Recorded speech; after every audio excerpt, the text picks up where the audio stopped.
Good afternoon, class. This is Miss Professor Hill Cook again, and today we are going to be discussing chapters 4, 5, and 6. On this one, we're talking about chapter 4, which is around the legislative branch. What do we know about the legislative branch? That we have two houses, that we are considered a bicameral legislation. What is bicameral? Two. So you have the House of Representatives and then you have the Senate. The House of Representatives is based on the population of the state, and it has 435 members. So the reason why the census count is so important, which I believe we have until September 30th to complete the census. If your family has not completed the census, please do so. The census reporting is very important. It determines money and funding for events in our communities. So if you want sidewalks in your neighborhood, then you have to make sure that there is a need for sidewalks in your neighborhood. What do I mean by that? Here's an example. You have 100 houses on your block, and 100 houses have 4 people in them. So that's 400 people on your block. Each house gets $100 per person in the house for filling out the census. This is just an example. So if you have 4 people in your house and you fill out the census and you count all 4 people that qualify, then that's $400 for your house. There are 100 houses on your block, and everybody uses all of the same resources, whether that's water, whether that's public transportation, whatever it is. Those same 100 houses have access to all of that. If there is a need in your community, that need is based on the size of your community. So if only 50 of your houses on your block fill out the census, we just said that that's 400 people on your block. But if only 50 houses fill out, then that means services is going to be for 200 people, but 400 people are going to be using it. So it's going to run out. So you're not going to get the money, the support, and the resources you needed for the community because everybody didn't fill out the census. So the census is very important. I understand some of us may have hesitation with the government. They don't ask any immigration questions. They don't ask any legal status questions. And it's something you can do on your phone. uscensus.gov, I believe, is it. You can fill that out. 5 minutes, you're done. But it needs to be filled out. And why? Because of funding, but also because the House of Representatives is based on population, which we learned in the previous chapter on the founding of the Constitution and the different compromises that was made.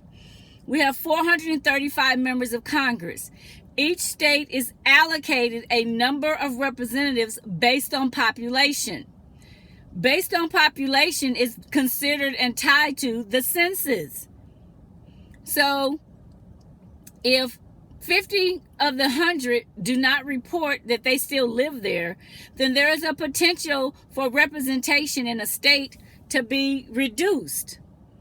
So let's say Texas, I don't know the number, but let's say Texas has 25 representatives right now in the House of Representatives. And let's say that a good portion of Texans decide not to fill out the census.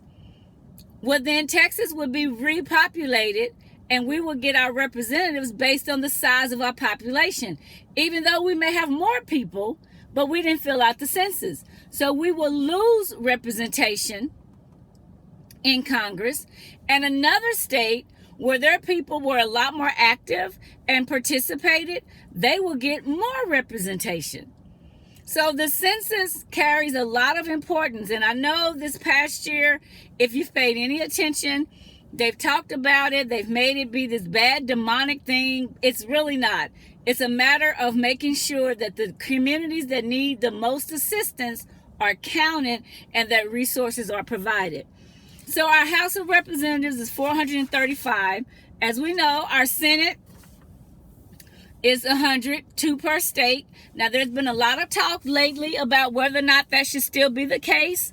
That California has the same number of Senate seats as North Dakota, and California is 5 times the size of North Dakota. So I get that. That goes back to the Constitution, just like the Electoral College goes back to the Constitution. We could probably make some adjustments, but it's not going to happen anytime soon because it takes 2/3 of Congress to make those type of adjustments and make those type of changes, okay?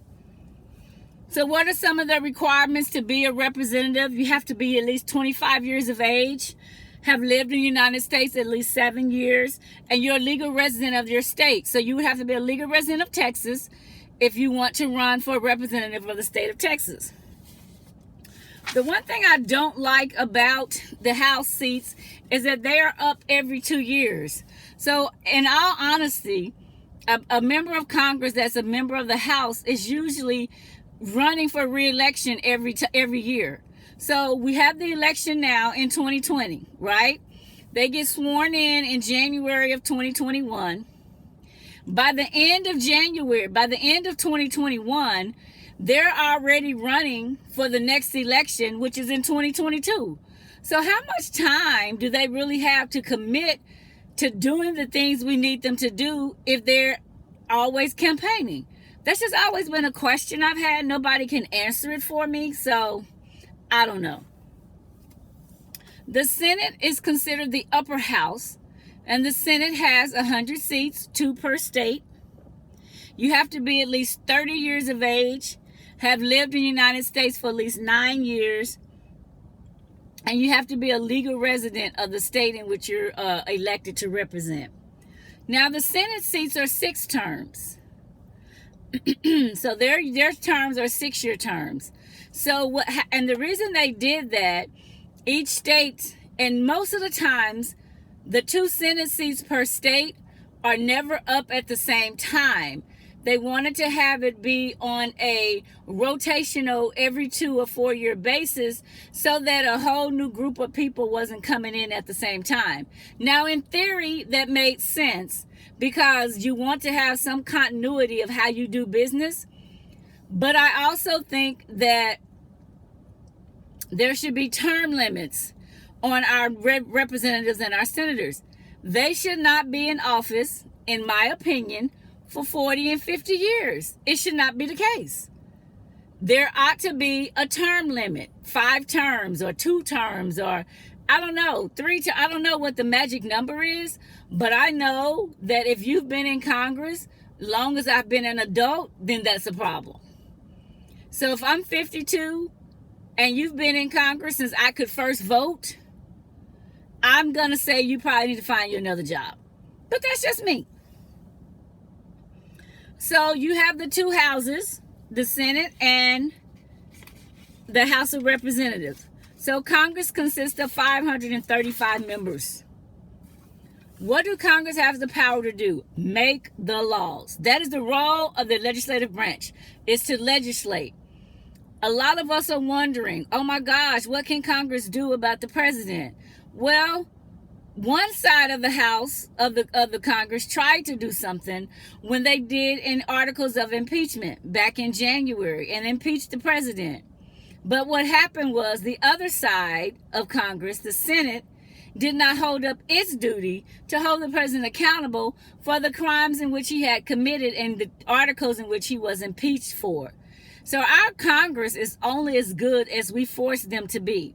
Unfortunately, we do not pay enough attention to what our Congress is doing on a daily basis, so we don't know what their role is. But they are to legislate. Currently, right now, Mitch McConnell, who is the senior majority leader of the Senate, has on his desk from the House, I believe, about 200 or 300 bills that they have passed in the House that are waiting for Mitch McConnell to bring before the Senate so the Senate could vote on them. A couple of them have to do with criminal justice reform and renaming the law for George Floyd. Some of them have to do with voting rights, renaming it for John Lewis, the representative that passed away. The pandemic relief fund bill is in there. Like 2 or 3 of those are there. And so they are sitting on not doing their job. So we have the power, which is why voting is so important. We have the power to release these people from their jobs by voting them out. Mitch McConnell is up for re-election. If I lived in Kentucky, I would be voting against Mitch McConnell. John Cornyn is in Texas. I live in Texas. I will be voting against John Cornyn primarily because of his stance on the Affordable Care Act. The Affordable Care Act, as some call Obamacare, providing insurance for people that could not afford it. He wants to get rid of it. If I lived in South Carolina, I would be voting against Lindsey Graham. Excuse me. For the exact reasons I would be voting against John Cornyn and Mitch McConnell. They're all in the same category. So they should not be allowed to continue to not do their jobs. Do you know that a representative and a member of Congress will have free health care forever for the rest of their lives, them and their family? Nobody else gets free health care when they leave a job. If you leave your job today and your insurance is connected to your job, yeah, you could get it if you can afford to pay for it. But the majority of Americans, when they leave a job, that insurance does not come with them. But you can be a member of Congress, serve 1 term, which in the House is only 2 years. And you and your family are now covered medically for the rest of your life. That's life-changing for some people. So I get pretty excited and passionate when I get to talking about healthcare. So the powers of Congress, there are many. They get to they get to declare war. They get to establish our court system. They get to borrow and spend money. They have all sorts of things. The House of Representatives has some specific powers that if in the event the Electoral College cannot elect the president, then the president is selected by the House of Representatives. As we know, they initiate impeachment charges against the president. So you have, when it comes to impeachment, there's a twofold. You have charges that are filed, which is what the House does, and then the trial that happens, which is what the Senate does. So the Senate is responsible for bringing a case to trial and making a determination what or if the president will have any accountability for the crimes that have been outlined by the House. They have a lot of duties that they have to do. Usually when you're dealing with, like currently, all those people I just mentioned, they are considered the incumbent in their seat, and they each have someone running against them that is trying to take the seat away.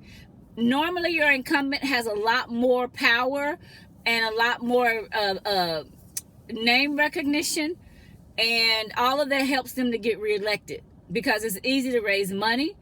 And people know the name. They might not even know what they've done, but you recognize the name.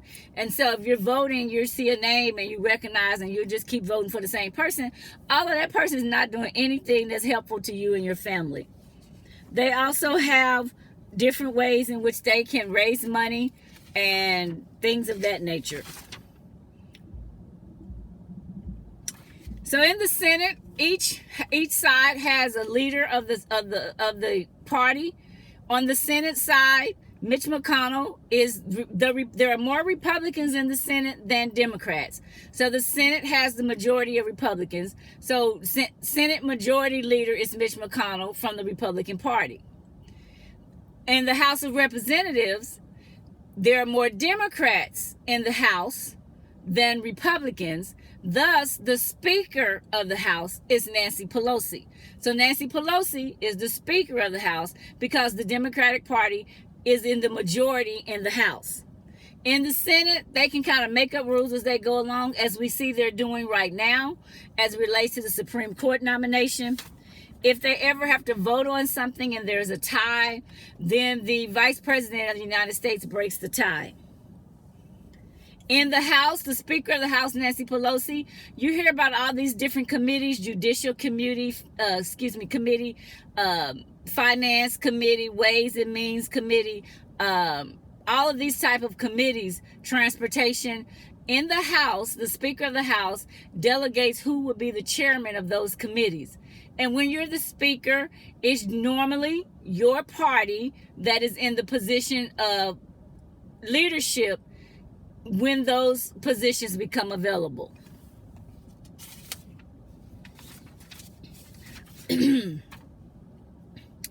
So one of the main things I want you to understand is it's not as easy as we think to change a law, right?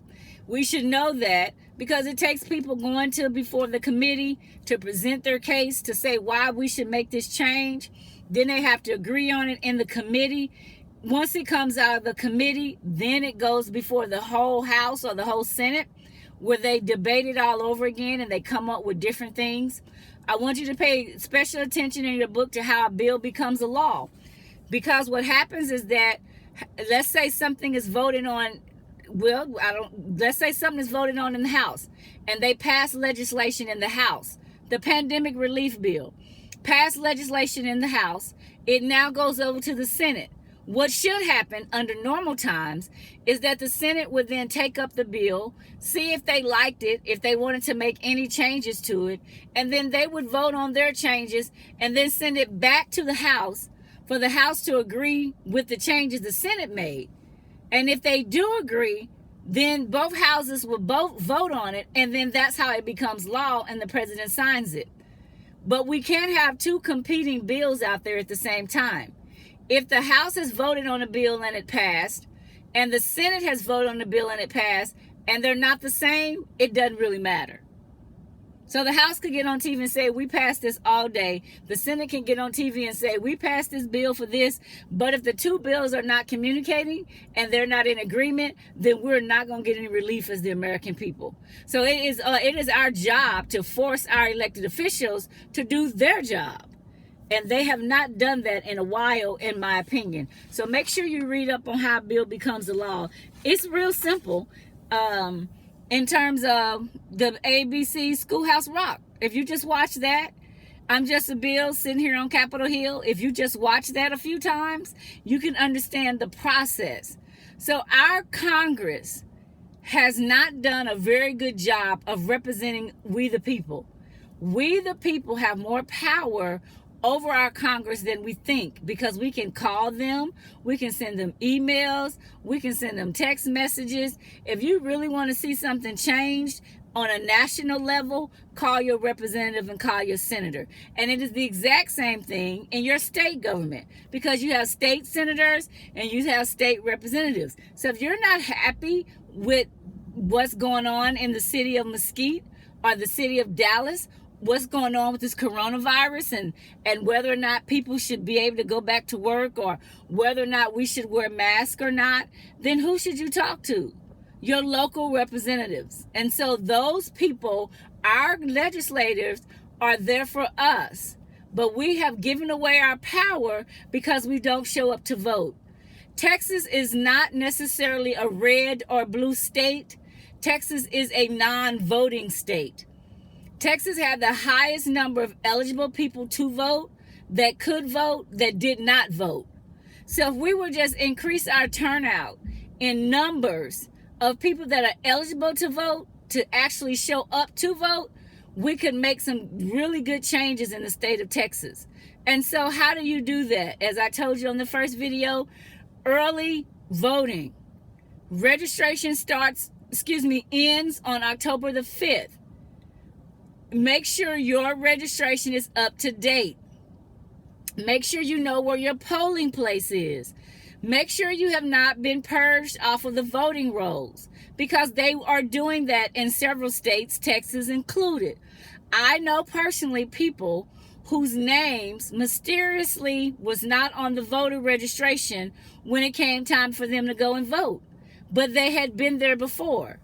So you can check your vote status on ivote.com or something like that. You can just Google, I want to check my voter status, and they'll send you to a website.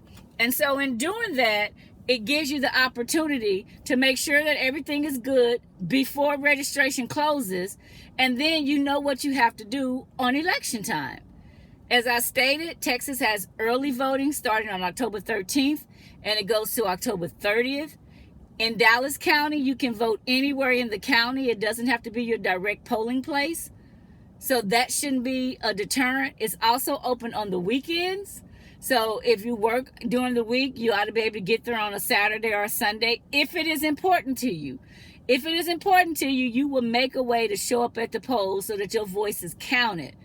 Our voice matters to how our elected officials do their job. If they feel as if they don't have to do their job, they will continue doing it the way they're doing it. So this is chapter 4. It is on our legislatures and our legislative process. The Speaker of the House is Nancy Pelosi. The Senate Majority Leader is Mitch McConnell. That is who represents us on a national level in terms of how things are set up and how things are structured. Thank you.